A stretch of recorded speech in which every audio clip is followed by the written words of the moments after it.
has a huge scar on his face. He's kinda giving Paimon the creeps. Ah, I've met him before. The scar is from an injury he received during a mission. I still remember him joking with me about it. He said any future lover would take one look at him and then lose all interest. Did he say anything else? Well, I asked if there was someone he was interested in. He said no, and that's where our conversation ended. It was only later that I learned he really did have someone he liked. He risked everything to escape so he could be with her, but it didn't work. One day, Father asked to see him, and, well, I never saw him again after that. Wait, so that means the knave, she... It may seem cruel, but it's just one of the rules of the house. Betrayal is not to be taken lightly. We know too many secrets to come and go as we please. So, if you do try to leave, you pay with your life.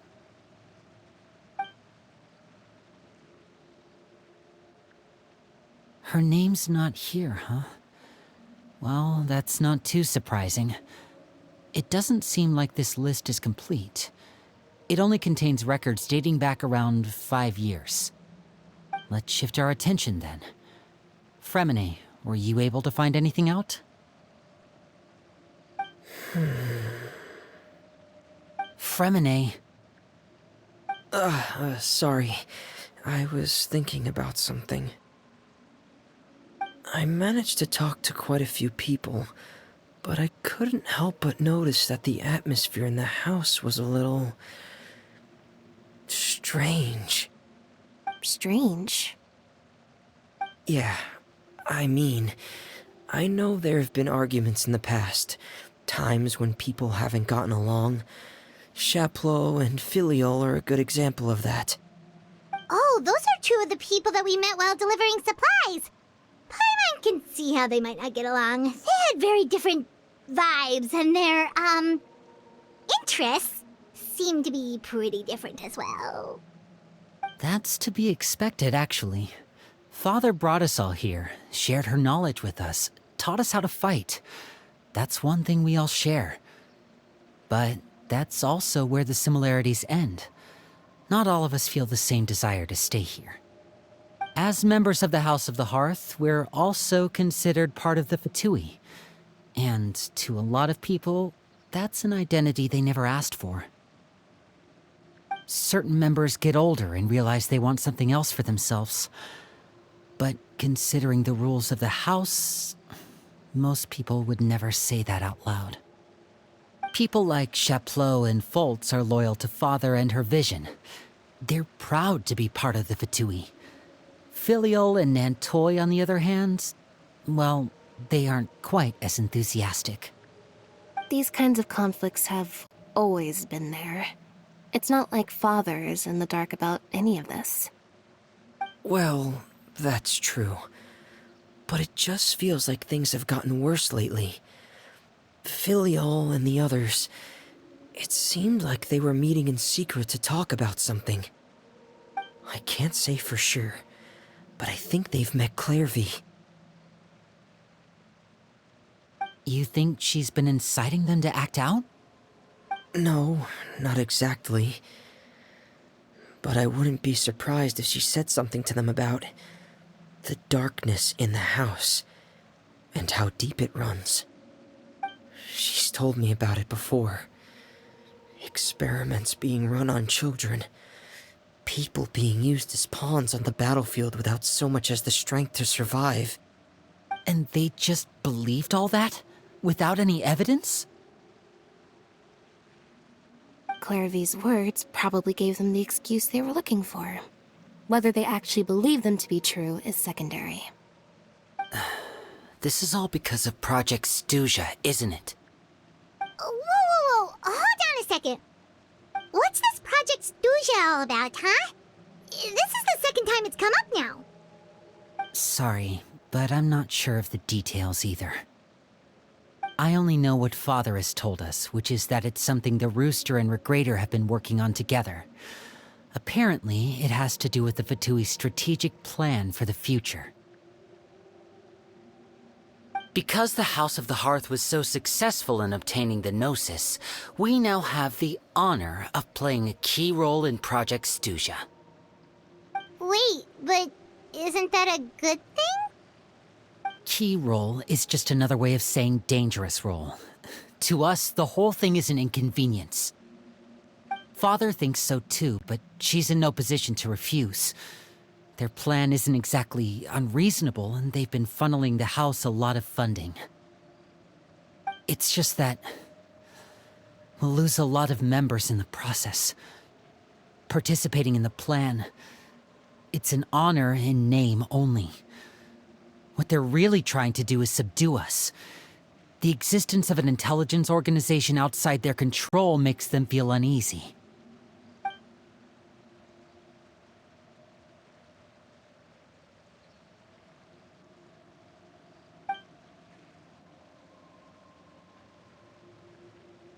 Okay, super complicated top secret Fatui business aside, what does all of this have to do with the conflicts you were talking about earlier? Paimon doesn't get the connection.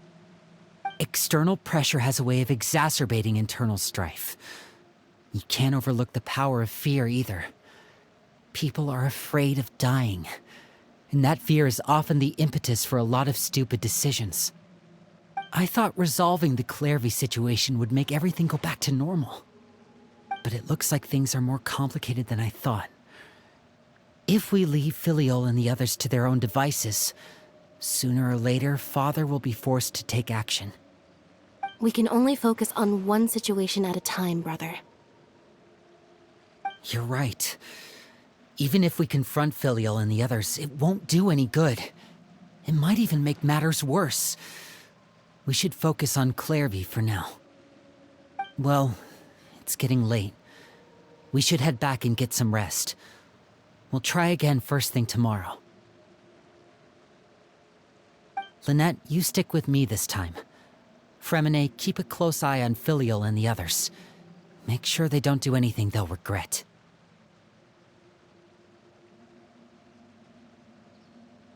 Good work today, everyone. Have a good night, and I'll see you tomorrow.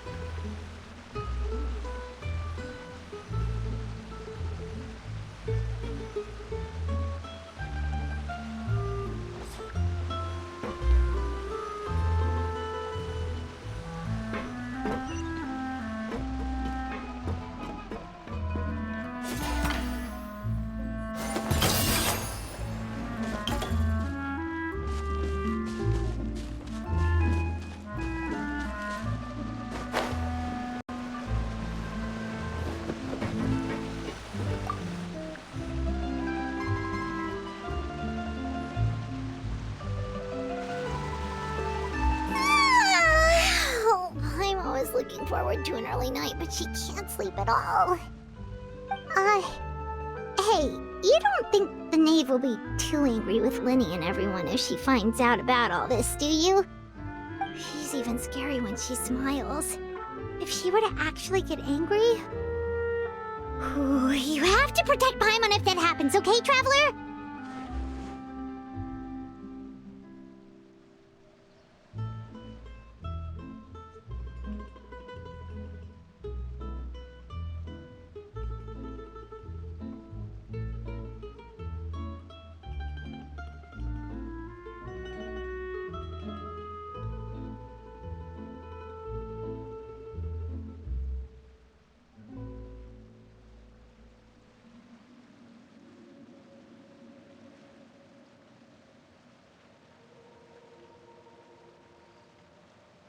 Oh, well, in that case, we should just plan on running away. We'll grab Linny and the others and we can make a break for it as fast as we can. Look! Look over there!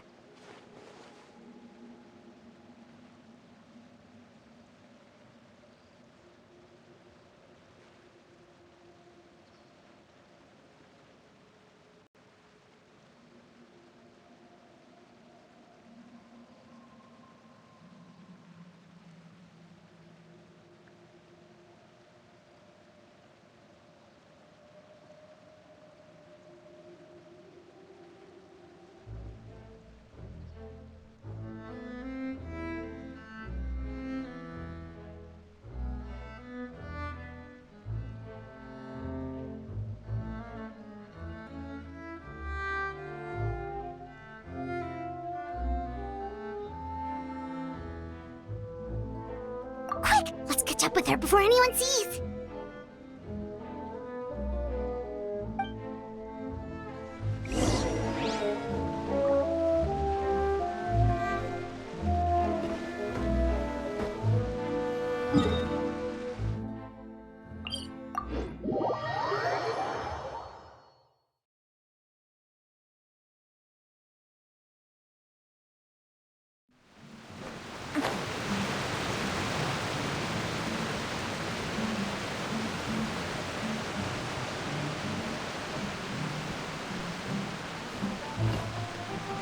Over there!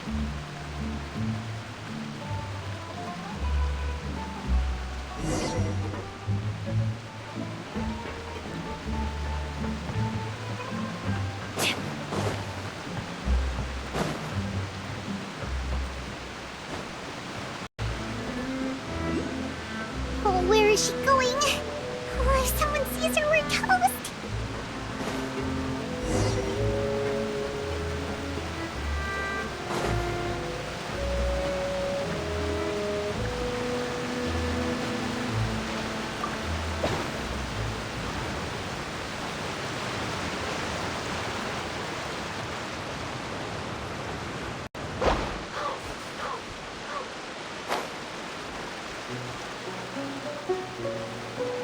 Oh, look! She stopped!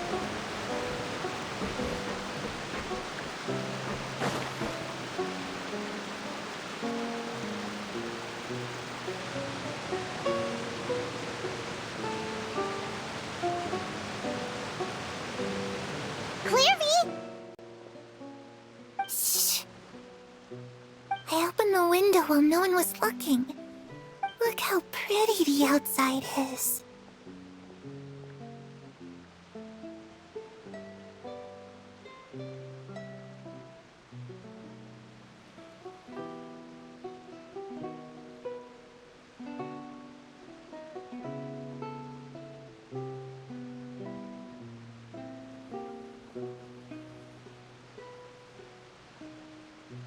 If only I could have more than this. You probably think I'm being silly, huh? All this hopeless resisting? It's better to dream of what I could have than try to make it a reality, right? Please, help us get on the same page here, Clary. We need you to tell us what you know. Can you do that? Sure. Although, after you hear all this, I think you might regret that decision. Everyone in this family is nothing more than a tool. Something to be used and exploited. We're all expendable. Including me. As long as you're useful, you get to stick around. Lose your value. And you're handed over to the doctor, experimented on, and given a fate worse than death. I've seen it happen again and again, and I've had enough. You're saying the knave did all that? It's just, that doesn't seem like something she would do.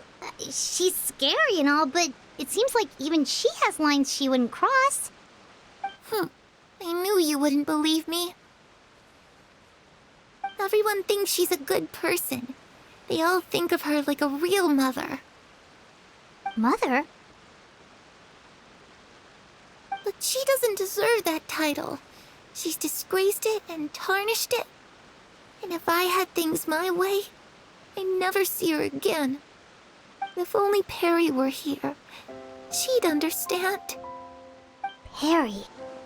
There's that name again. Also, Paimon's getting a strange feeling. It almost feels like she's not really here with us. Paimon can't tell if she's actually talking to us or if she's mistaken us for someone else.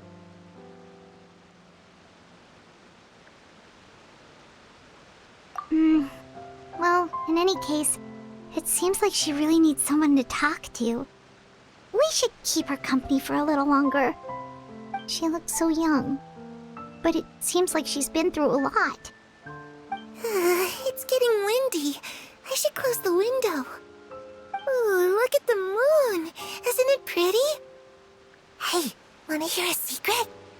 I heard that if you look up at the night sky in Snezhnaya, you can see the aurora. It's supposed to be super pretty. Even prettier than the moon tonight. Perry and I promised each other that once we're older, we're gonna go see it together. But I can't find her. I'm worried she's also been... No, that wouldn't happen to her. She's special. Mother likes her a lot.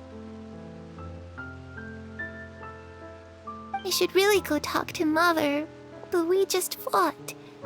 She doesn't want to see me, and I'm too scared to face her. What should I do?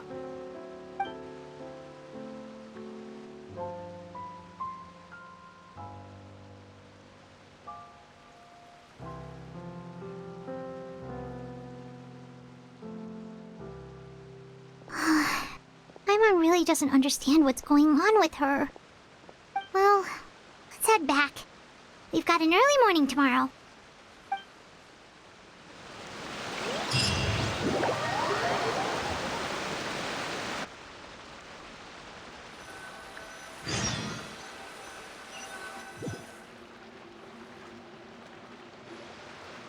All right, looks like we're all here.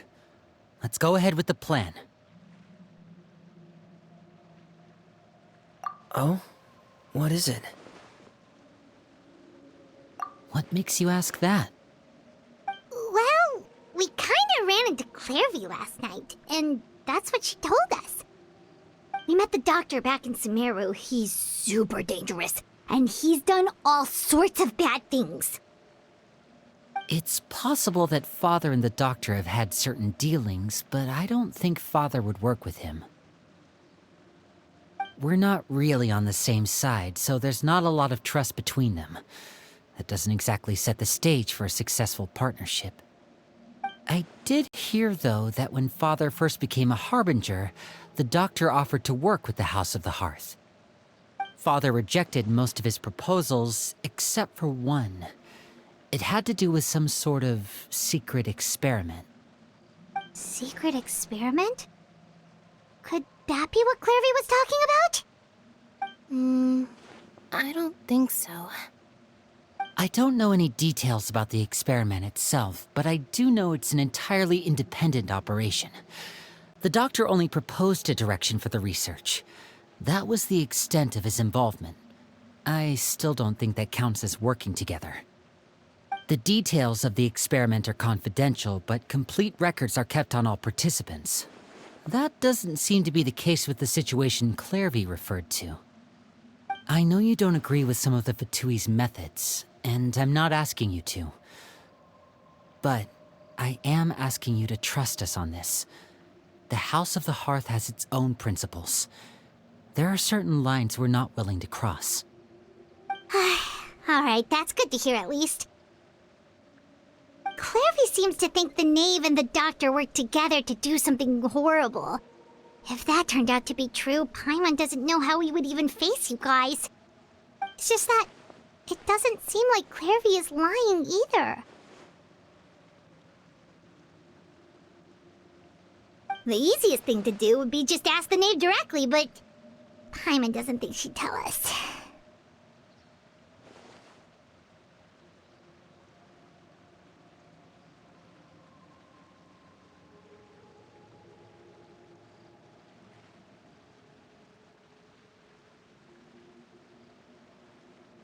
Father didn't come back last night. She's probably still near the shore. We'll be counting on you to distract her. Lynette, you're with me. Fremine, you know what to do. Be on your guard, everyone. All right, let's get to it.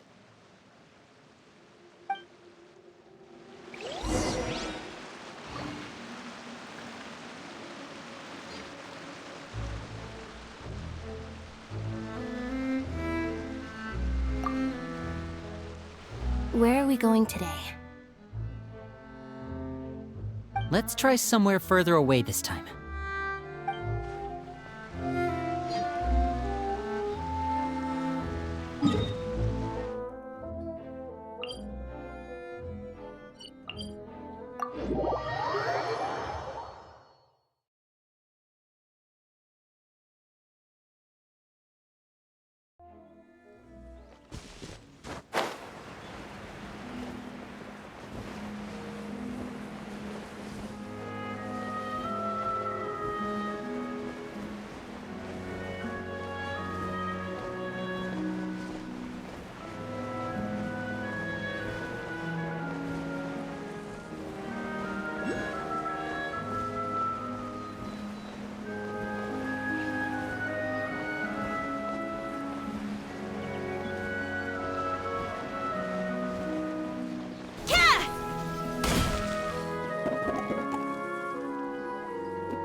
Ah, it's you two again.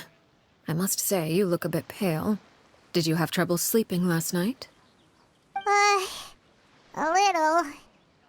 Perhaps if you had less on your mind, you'd be able to absolve yourself of such troubles. So what are you planning to do now? Catch up on some sleep? Or should I give you some time to rack your brain for a topic to discuss before I ask any questions? Although I must profess to being curious. Without child here, how do you plan on distracting me? Us? Distract you? A good one. But no, we were just here for a chat. Looks like you could have used some extra time to think. No matter. If you don't have any other plans, why don't you accompany me somewhere? Don't worry. I'll be sure to steer clear of any scheming children. The ocean breeze is sure nice today.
Children always think they can hide things from the grown-ups.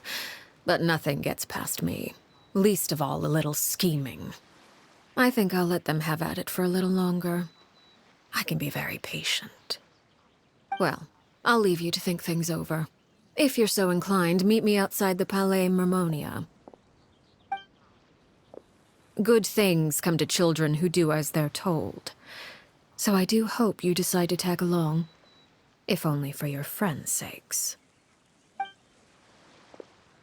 What should we do?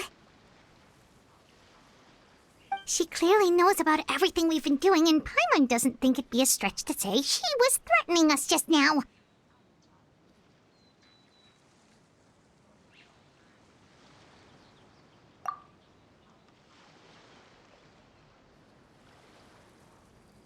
Oh, good idea. Hopefully he sees it in time. Well, we should probably head to the Palais Mermonia. Paimon doesn't want to find out what happens if we don't show up. Based on what the knave was saying just now, it sure didn't seem like it'd be anything good. Okay, then we probably shouldn't keep her waiting. It seems like Linny and the others are on thin ice, so let's do our best to not get them in any more trouble.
Seeing as we still have some time before my meeting, we might as well enjoy some pleasant conversation while we wait.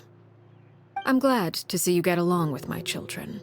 Being surrounded by good companions is necessary for a child's development.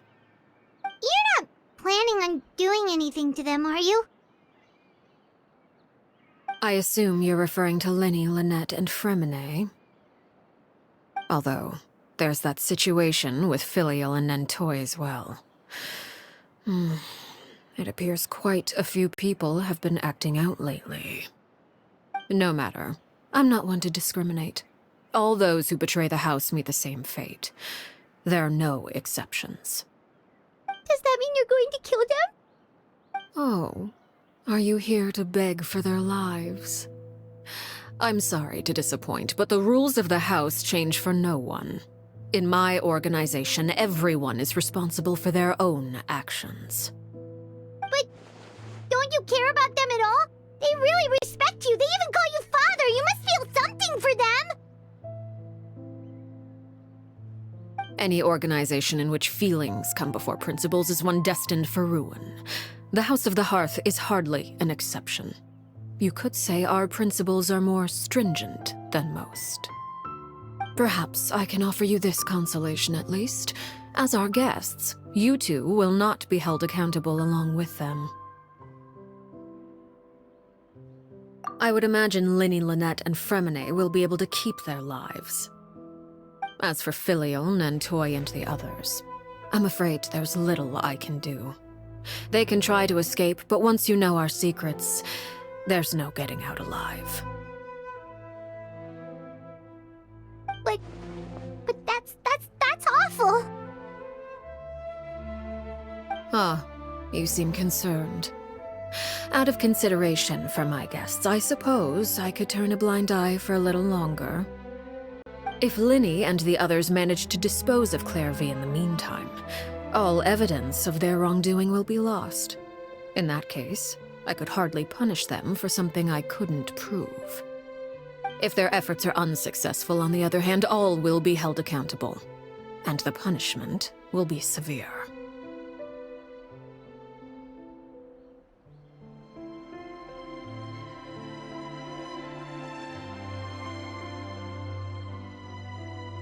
Of course.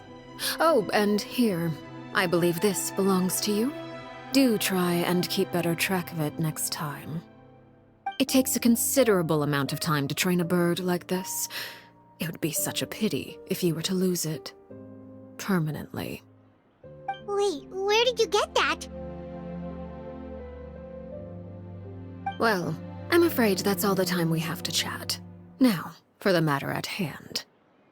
I asked you to meet me here because I have business at the Palais Mermonia. It has nothing to do with you, but I think it would be prudent for you to stick by my side for the time being. There will always be time later to run off and tell Linny what you've learned. Well, time to go. Looks like we wrapped things up just in time.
It's been a while, Monsieur Neuvillette. I must say, I wasn't expecting my meeting request to be approved quite so quickly. The Palais Mermonia operates with an efficiency worthy of admiration. It is only right that an esteemed diplomat such as yourself should be afforded the proper level of respect. Although, if I may speak plainly, I must confess that I did not anticipate we would have the occasion to meet again after presenting you with the Gnosis. I see you've brought the Traveler and Paimon with you as well. If I may inquire as to the purpose of your visit. I'll be departing Fontaine shortly. There is, however, an outstanding matter that I would like to see resolved before I go. It requires a rather lengthy explanation, I'm afraid. So I took the liberty of explaining everything in this proposal. Please review it at your leisure, Monsieur Neuvillette.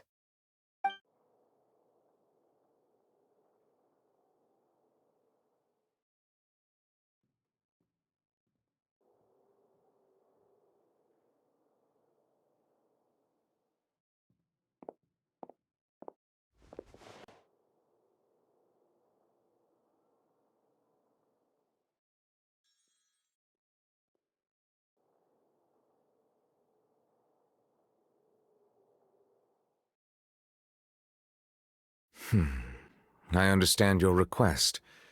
However, at the risk of causing offense, I must admit that I fail to see why you would wish for such a thing. I heard you have a certain fondness for water tasting, Monsieur Neuvillette, so allow me to use water as an analogy. A family is like a large body of water with countless rivers flowing in and out. As someone who watches over this system, I would hope that each river that flows from the source will eventually reach the ocean. Of course, objectively speaking, I know this is impossible. Most of the rivers will dry up along the way, disappearing into the ground and leaving nothing but a barren riverbed behind. Not all rivers are destined to reach the ocean, but I would not see their existence rendered meaningless. I believe the water that flows within them is simply meant for a different destination, like a field in need of irrigation. Or perhaps the glass of a certain water-tasting enthusiast. Did you get any of that, Traveler? Your words paint an optimistic picture indeed. Allow me to remind you, however, few among us are willing to sip from a glass filled with tainted water. It may have been tainted at one point in time, but not to worry. I'll make sure it's drained of all impurities and returned to its cleanest form.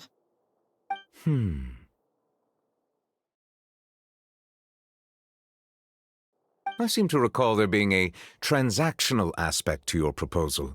Perhaps you could expound on that? If you accept my proposal, Monsieur Neuvillette, I will gradually withdraw my forces from Fontaine. And, unless absolutely necessary, I will no longer carry out any special missions within Fontaine. I presume I can take your words to mean that, in the future, cases similar to the Tartuffe assassination will cease to cross my desk? Tartuffe? Ah, that thief who embezzled funds from all those charities, you mean? My deepest condolences to his family, but without any evidence, I cannot imagine how the House of the Hearth might have been involved in his passing.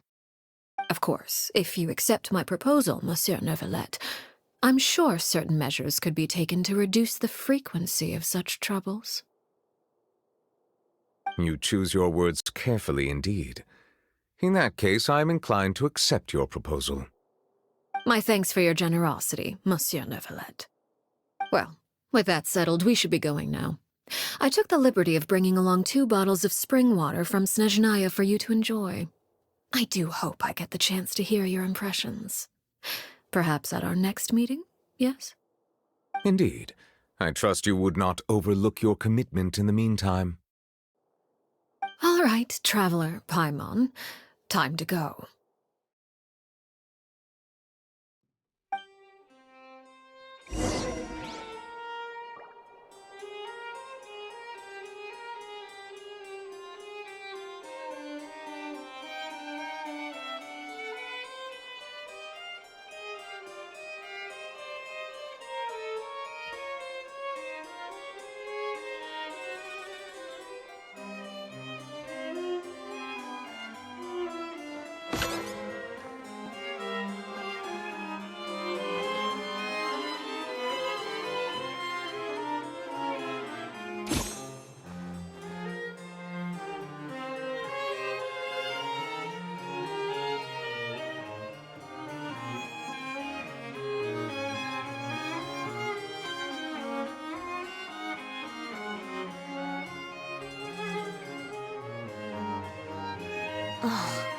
says you have to use scissors to cut clothes.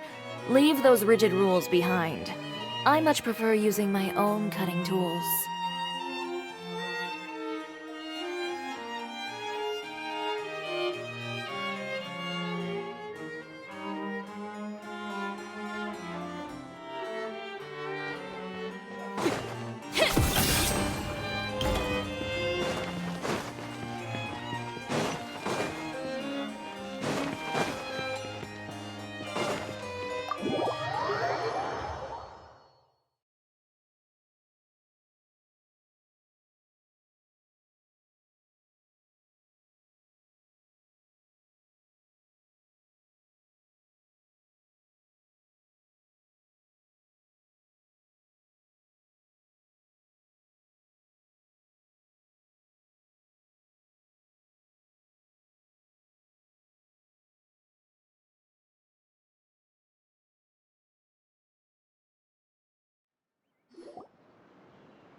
So, what exactly were you talking about back there?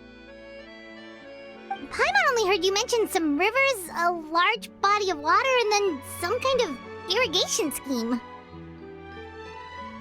You really want to know? I would imagine there might be more pressing concerns at the moment.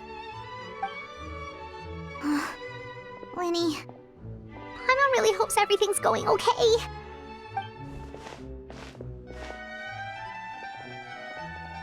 Oh, Paimon recognizes that look. You've got your thinking cap on, don't you, Traveler?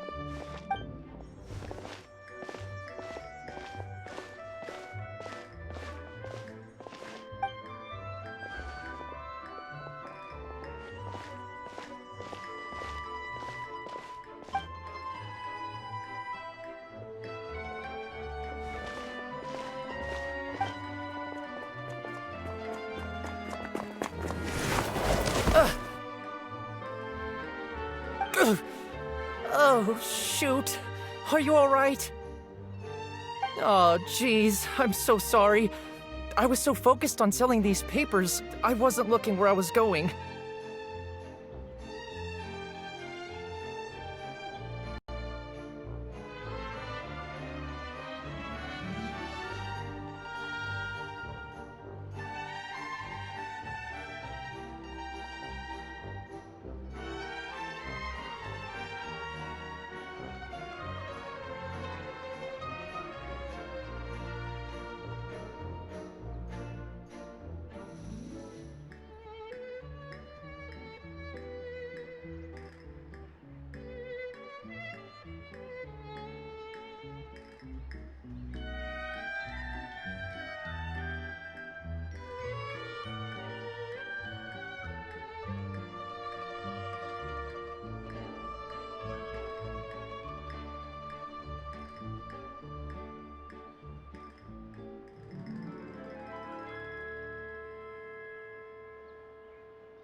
Well, let me make it up to you at least. Here, take this paper. On the house.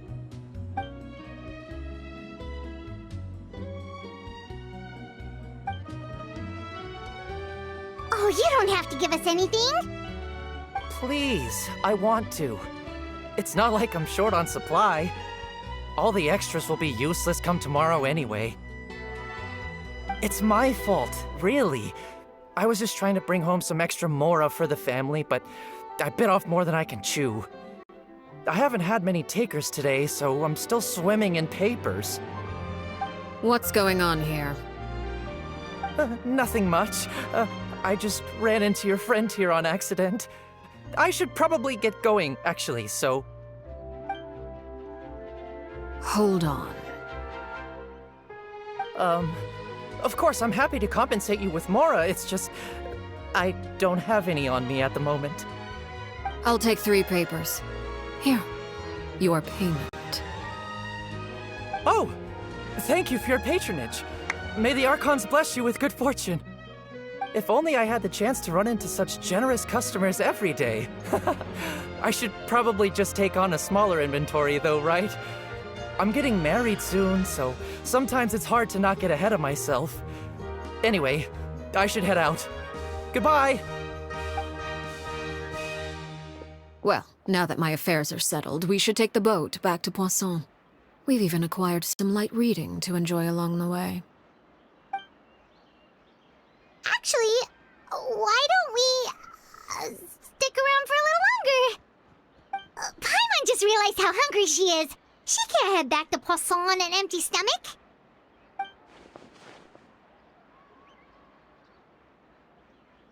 It appears you two are under the impression that delaying our return will somehow alter the situation in your favor. I'm sorry to ruin your fantasy, but your efforts are meaningless. That being said, I could be persuaded to give Linny some extra time. I just have one condition. If you agree to my request, I'll even answer some of your questions. You're quite curious about Clairvy, are you not? And my relationship to her. Wait, why are you being so generous all of a sudden? You're not gonna ask us to do something bad, are you? You overestimate yourself. You don't have the talent for bad things. Then what can you possibly... The most important consideration in a negotiation is that both sides receive something they want. Demands and threats only get you so far.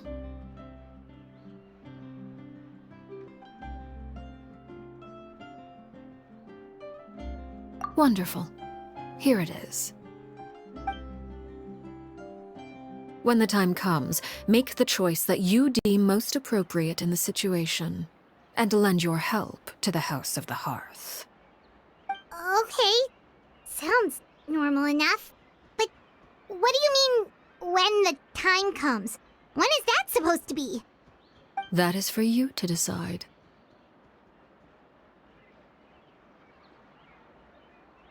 Then we have a deal. Follow me.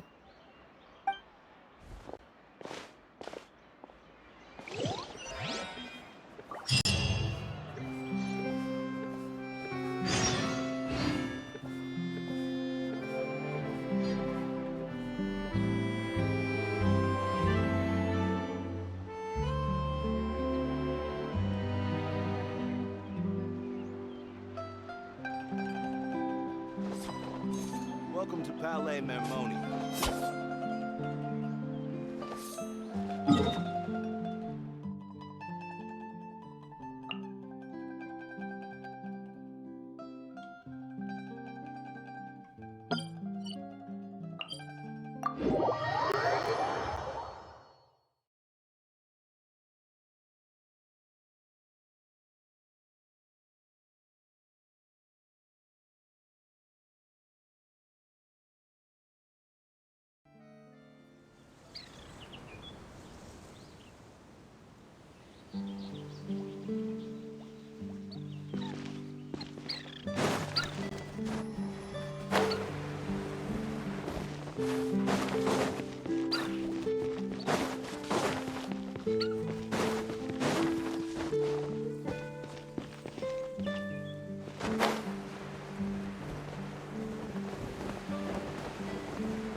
this place? Somewhere long forgotten by everyone. It used to be a grand building. Now it's nothing more than a pile of rubble. No one comes here anymore, nor does anyone care about what once happened here. Although, this place does have something to do with the story I'm about to tell you. It was before I became a Harbinger, and before Linny and the others joined the House of the Hearth. Due to certain events, I first killed Clairvy and then her mother. And this is where it all happened.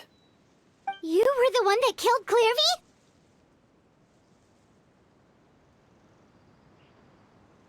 Patience now. Allow me to explain Clairvy's side of the story first. I'll start from the beginning. Clairvy was 6 years old when she was brought by her mother, Crucibina, to live in the House of the Hearth. From the outside, it seemed like a fairy tale. A thriving family made up of kind adults and friendly children.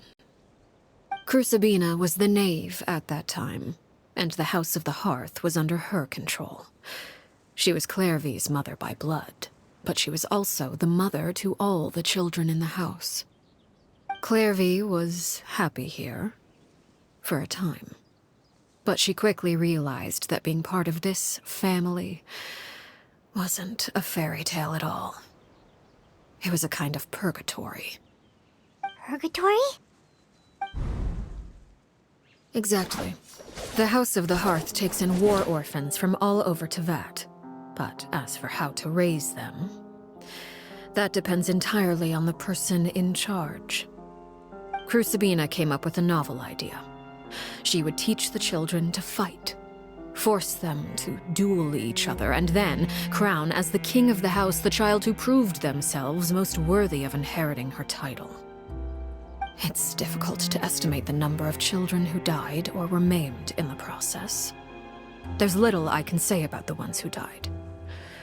The ones that emerged with permanent injuries, on the other hand, well, they still served a purpose.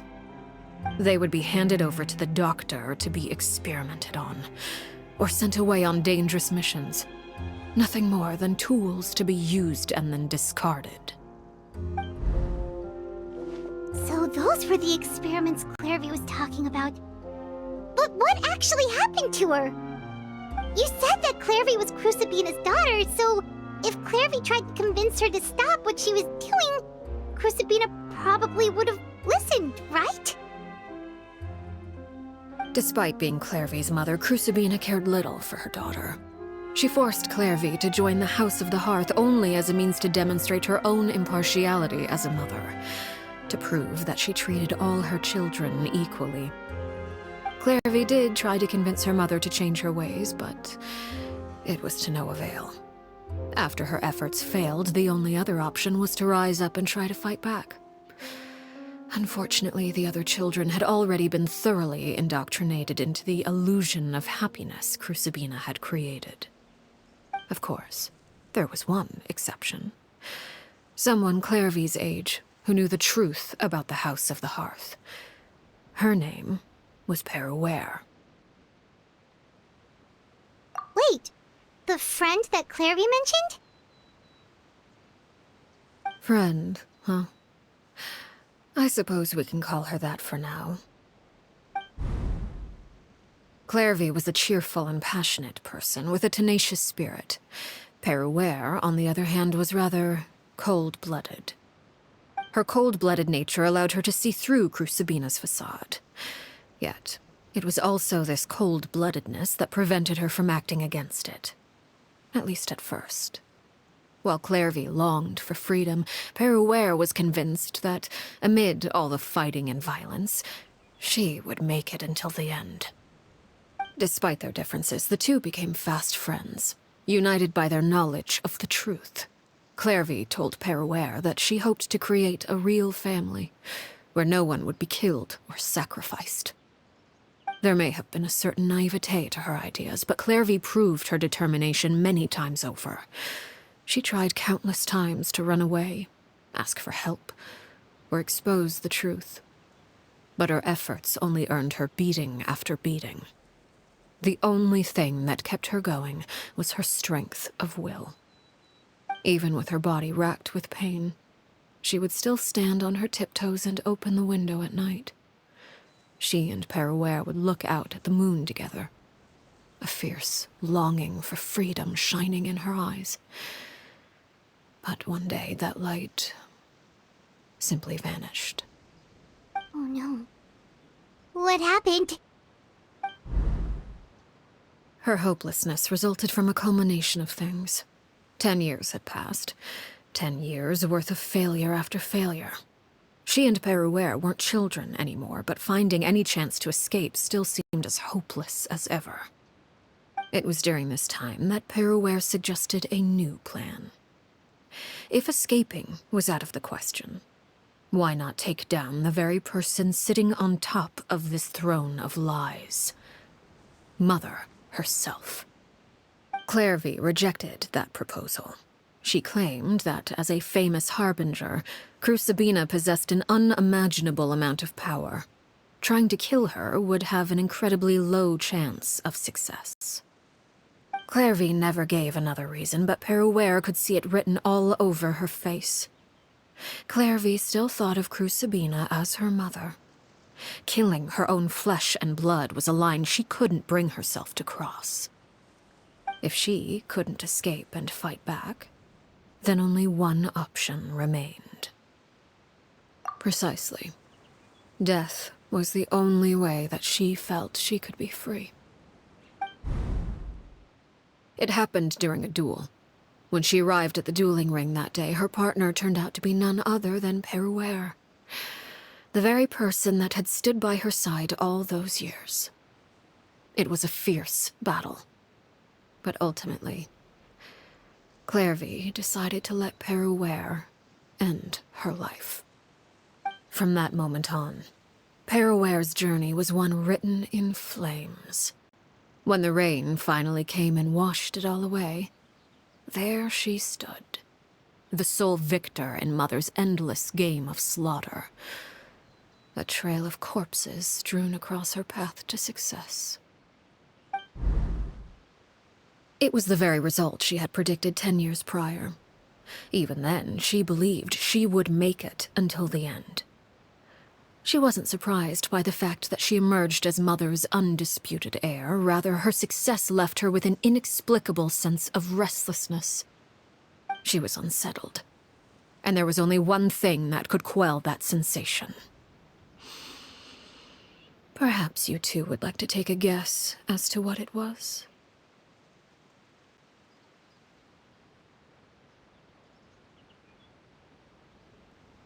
Crucibina, you mean? But... Correct. This is the place where Perouer killed her best friend. A mere year later, this is also the place where she fought tooth and nail to kill the mother they shared.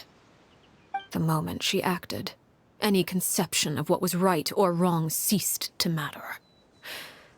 It's one of the principles of the house.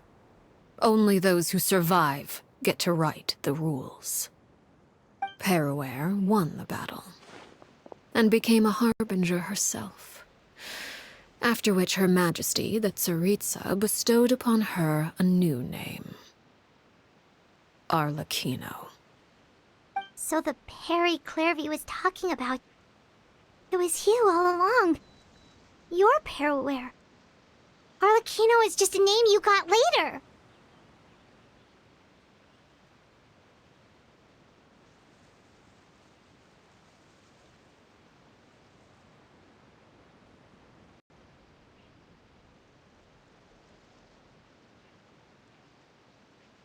I left that name behind long ago. I must say, hearing it now does bring back memories. After I defeated Crucibina, the moniker of Mother died with her. I chose